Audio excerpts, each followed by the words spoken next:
जी, कैसे हैं आप सभी। मैं हूं आपकी दोस्त सारिका त्यागी, जो रोज लाती हूं छोटी छोटी प्यारी प्यारी स्टोरी, वो स्टोरी जो मुझे मेरी दादी नानी सुनाती थी और मैं आप सभी को सुनाती हूं। वो स्टोरी जिनसे मुझे बहुत कुछ सीखने को मिलता था और मजा भी बहुत आता था। आज भी मैं एक नई स्टोरी लेके आई हूँ, तो आज की स्टोरी हम शुरू करते हैं। एक नदी के किनारे उसी नदी से जुड़ा एक बड़ा जलाशय था। जलाशय में पानी गहरा होता है, इसलिए उसमें काई तथा मछलियां का प्रिय भोजन जलीय सूक्ष्म पौधे उगते हैं। ऐसे स्थान मछलियों को बहुत रास आते हैं। उस जलाशय में भी नदी से बहुत सी मछलियां आकर रहती थी। अंडे देने के लिए तो सभी मछलियां उस जलाशय में आती ही थीं। वह जलाशय लंबी घास व झाड़ियों द्वारा घिरा होने के कारण आसानी से नजर नहीं आता था। उसी जलाशय में 3 मछलियों का समूह रहता था। तीनों मछलियों का स्वभाव भिन्न भिन्न था। अन्ना का मानना था कि संकट आने के लक्षण मिलते ही उस संकट को टालने में विश्वास रखती थी। वहीं पृथ्वी का सोचना था कि संकट आए तो उससे बचने का प्रयास जरूर करो। वहीं यदि का सोचना था कि संकट से बचने का उपाय हो या फिर संकट को टालने का उपाय, ये सब बेकार है। होना वही है जो हमारी किस्मत में लिखा है। एक दिन शाम को मछुआरे नदी में मछलियां पकड़कर घर जा रहे थे। बहुत कम मछलियां उनके जालों में फंसी थी, अतः उनके चेहरे उदास थे। तभी उन्हें झाड़ियों के ऊपर मछलीखोर पक्षियों का झुंड जाता दिखाई दिया। सबकी चोंच में मछलियां दबी हुई थी। वे चौंक गए। एक ने अनुमान लगाया, दोस्तों लगता है झाड़ियों के पीछे नदी जिससे जुड़ा हुआ जलाशय है, उसमें बहुत सारी मछलियां पलती हैं। मछुआरे झाड़ियों से होकर निकले और जलाशय के तट पर आ पहुंचे। वहां वे ललचाई नजरों से मछलियों को देखने लगे। एक मछुआरा बोला, आहा, इस जलाशय में तो मछलियां भरी पड़ी हैं। आज तक हमें इसका पता ही नहीं लगा। यहाँ हमें ढेर सारी मछलियां मिलेंगी। तीसरे ने बोला, आज तो शाम घिरने वाली है, कल सुबह ही आकर यहाँ जाल डाल देंगे। इस प्रकार मछुआरे दूसरे दिन का कार्यक्रम तय करके चले गए। तीनों मछलियों ने मछुआरे की बात सुन ली थी। अन्ना मछली ने कहा, साथियों, तुमने मछुआरे की बात सुन ली है। अब हमारा यहाँ रहना खतरे से खाली नहीं है। खतरे की सूचना हमें मिल गई है। समय रहते ही अपनी जान बचाने का उपाय करना चाहिए। मैं तो अभी इस जलाशय को छोड़कर नहर के रास्ते नदी में जा रही हूँ।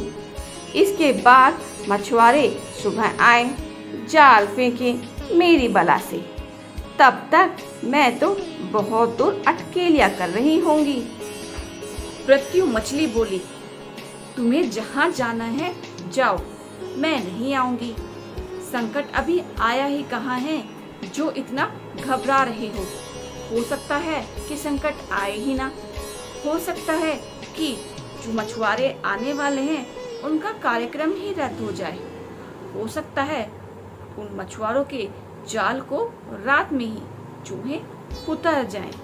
हो सकता है कि उनके गांव में आग लग जाए, वो लोग नष्ट हो जाएं। और हो सकता है कि उनके गांव में भूचाल आ जाए, उनका गांव ही नष्ट हो जाए। और क्या पता, हो सकता है कि उनके गांव में मूसलाधार वर्षा हो जाए और उनका गांव बाढ़ में ही बह जाए।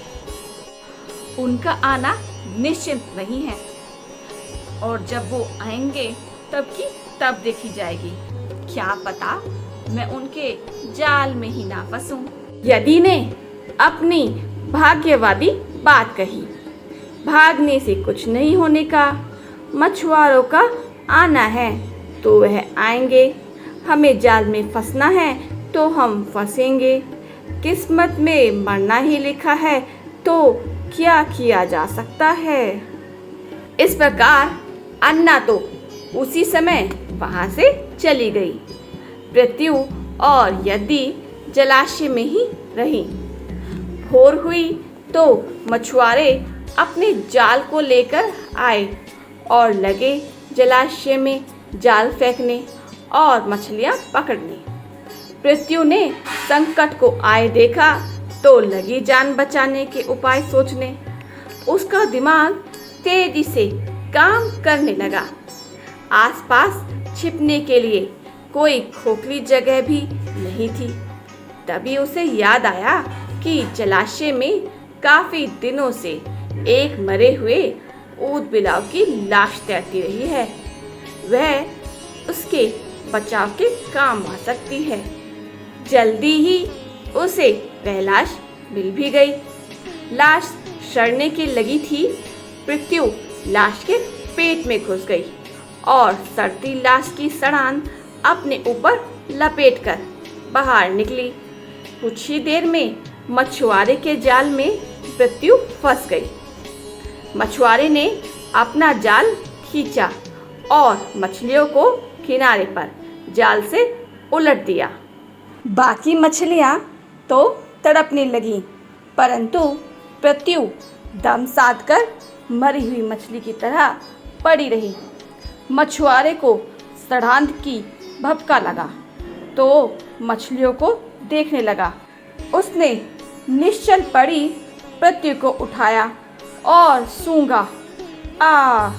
ये तो कई दिनों की मरी मछली है, सड़ चुकी है। ऐसे बड़बड़ाकर बुरा सा मुंह बनाकर उस मछुआरे ने पृथ्वी को जलाशय में फेंक दिया। पृथ्वी अपनी बुद्धि का प्रयोग कर संकट से बच निकलने में सफल हो गई थी।